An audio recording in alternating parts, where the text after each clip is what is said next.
Alfian menghempas tubuhnya pada kasur. Dia lalu memikirkan kembali kata-kata Aisyah tadi. Bukan maksudnya mengobrol janji. Hanya saja Alfian tak tahu jaminan apa yang harus dia beri pada Aisyah agar dia dipercayai. Namun rupanya, rasa kecewa Aisyah seakan benteng penghalang baginya. Semakin sakit hatinya, maka semakin kokoh jugalah pertahanannya. Makin terbentang luas pulalah jarak di antara keduanya. Begitu banyak rasa sakit yang telah ia ciptakan, maka tak heran jika Aisyah akan lebih sulit untuk ia luluhkan. Meskipun begitu, sesulit apapun istrinya akan ia perjuangkan. Tak akan lagi ia sia-siakan. Sudah cukup kebodohannya telah mengabaikan. Sementara Anita, dia juga sadar telah sangat menyakitinya. Alfian tahu ini semua karena kesalahannya. Wajar juga jika Anita begitu marah hingga mengancam tak akan melepaskannya. Hati Anita kini dipenuhi rasa kecewa dan sakit hati. Tapi Alfian yakin jika suatu saat Anita akan mengerti jika memang mereka pernah saling cinta. Berbagi rasa bersama. Namun apa daya takdir tak mempersatukan keduanya. Hingga hatinya juga perlahan berpaling darinya. Seakan tahu tempatnya. Hati ini seakan tahu jika Aisyah lah yang terbaik untuknya. Aisyah sedang sibuk memasak untuk kakaknya yang akan kembali dari rumah sakit hari ini. Saking sibuknya dia tak menyadari jika Alfian sudah berdiri di belakangnya. Membuka pintu kulkas nampak mencari-cari sesuatu. "Aku lapar," ucap Alfian sambil duduk di meja makan. Aisyah kaget. Dia lalu melirik sang suami. "Apa ada yang bisa dimakan?" Alfian melihat istrinya. "Sebentar," jawab Aisyah sebenarnya dengan diliputi rasa heran. Dia melihat jam, tak biasanya suaminya keluar kamar sepagi ini. Ditambah lagi ini kali pertama suaminya juga meminta makanan padanya. Aisyah tak ingin banyak bicara. Dia hanya menduga jika mungkin suaminya pasti harus berangkat lebih pagi kali ini. Dia lalu menyegerakan memasak makanannya. Alfian duduk di kursi, sambil membaca serius sebuah map di tangannya. Hingga akhirnya Aisyah menyajikan makanan untuknya. Aisyah melayaninya dengan baik, mengisi piringnya dengan nasi serta lauknya. "Duduklah, kita makan bersama." Alfian menatap Aisyah lembut. Aisyah menggelengkan kepalanya. "Tidak, duluan saja," jawabnya pelan. Alfian mengerti tak mungkin Aisyah akan mau makan bersama. Karena itu berarti dia harus membuka cadarnya. Sementara Alfian makan, Aisyah sibuk membereskan dapur. Sesekali Aisyah melihat suaminya, tetap sibuk membaca beberapa helai kertas di tangannya sambil sesekali menyuapkan makanan ke mulutnya. "Jam berapa kita akan berangkat?" tanya Aisyah ketika pekerjaannya di dapur selesai. "Aku akan berangkat sekarang. Aku ada operasi penting hari ini." Alfian mempercepat makannya. "Baiklah, aku siap-siap dulu," ucap Aisyah sambil akan berlalu pergi. "Kamu tidak makan dulu?" "Tidak, nanti saja di rumah sakit." Di rumah sakit, Aisyah terlihat kaget mendengar kabar jika Kak Siti belum diperbolehkan pulang hari ini. Badannya sedikit demam, karena itu dokter belum memperbolehkannya untuk pulang. Zainab menjelaskan. Aisyah mendekati Siti, memegang badannya yang memang dirasanya sedikit panas.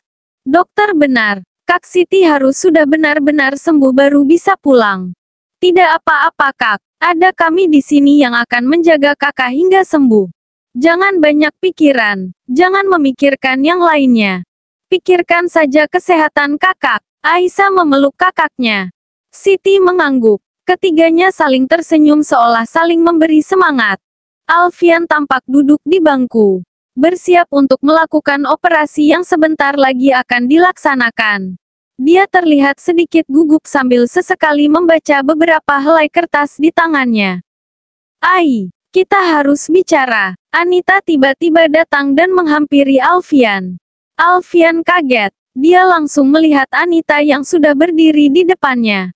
"Jangan sekarang. Aku sibuk. Aku tidak peduli, pokoknya kita harus bicara sekarang." Alfian menarik napas panjang sambil berdiri. "Sudah kubilang jangan sekarang." Alfian akan pergi. Aku mau sekarang. Anita menahan tangan Alfian. Sudah tentu Alfian kaget. Dia menepis tangan Anita. Anita, kumohon, hentikan. Kelakuanmu yang seperti ini yang semakin membuatku yakin jika meninggalkanmu memang keputusan yang benar. Anita kaget, dia nampak akan marah. Namun kemudian beberapa orang datang dan melihat keduanya.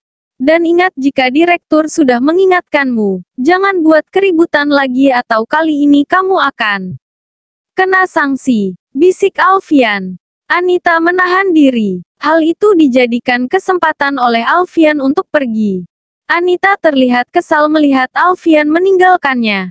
Aisyah melihat jam dinding. Sudah pukul 8 malam namun Alfian suaminya belum juga datang.